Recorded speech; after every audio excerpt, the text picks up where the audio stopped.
If this government is seriously wants to implement its policies, each and every policy has a regulations.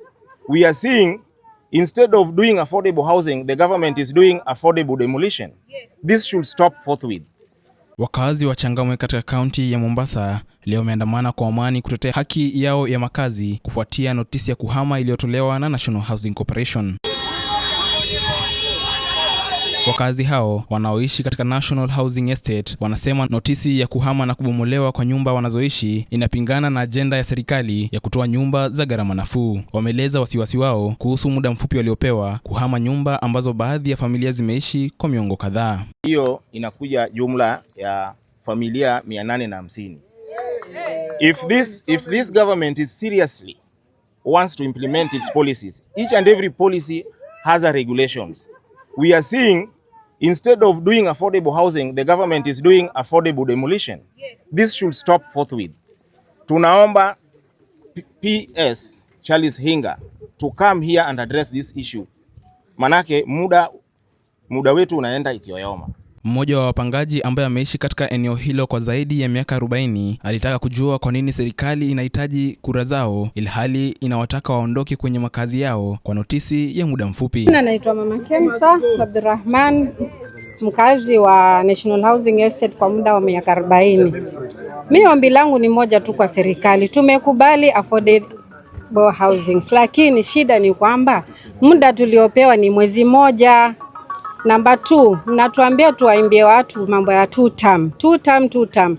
Leo huyo ambao unataka kupigia kura tena unamtoa within a month.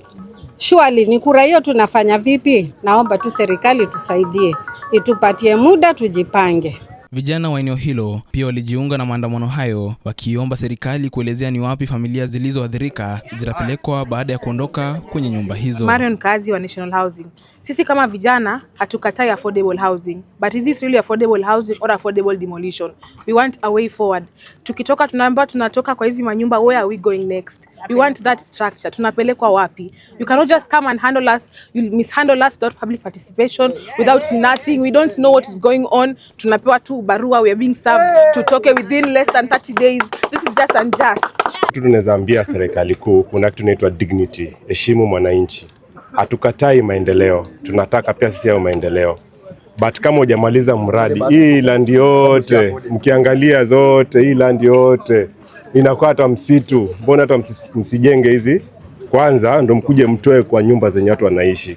Akizungumza wakati wa maandamano hayo, mkazi wa National Housing Estate Evans Rajoro amesema notisi hiyo inawataka wakazi kuhama ifikapo tarehe 30 Juni, huku wakitakiwa pia kulipa madeni ya nyuma ya kodi. Ameongeza kuwa barua ya kuhama haielezei iwapo kutakuwa na fidia, mpango wa kuhamisha au makazi mbadala kwa familia zilizoathirika. Evans Rajoro, mimi pia ni mkazi wa hapa na pia ni official wa Nahoya.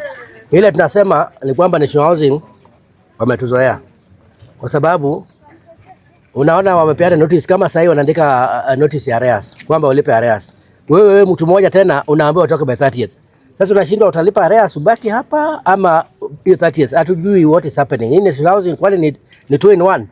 That is 1. 2, barua ambayo wamepewa ya eviction haisemi anything kwamba nyinyi mtapewa mkitoka hapa mtapewa nyumba mbadala somewhere. Hakuna ama any compensation hakuna. Nyinyi mwambiwa tu nyinyi tokeni by 30th muende. Hizi nyumba tuliingia zikiwa na mabati ya asbestos, hawajaturekebishia, nyumba mawe zinaanguka, fence. Sisi sote tumeenda extra mile kama tenants cause hawezi ishi nyumba yenye haina good surrounding. Tuko na watoto. So kama ni rangi, kama ni mabati, kama ni windows, milango za chuma juu ya safety yetu tumejiwekea. Wanarudi wanatuletea notice ya 1 month. Hiyo notice ya 1 month tutatoa vipi hizo vitu? Hizo vitu ni pesa yetu. Hiyo 1 month tutazitoa wapi? Tutaenda wapi? Tutaziweka wapi? Na nikiripotia Swahili Pot FM kutoka eneo bunge la Changamwe County ya Mombasa, jina langu ni Samuel Mutethia. Swahili inatuleta pamoja ndani ya Swahili Pot FM 91.7. Marhaba.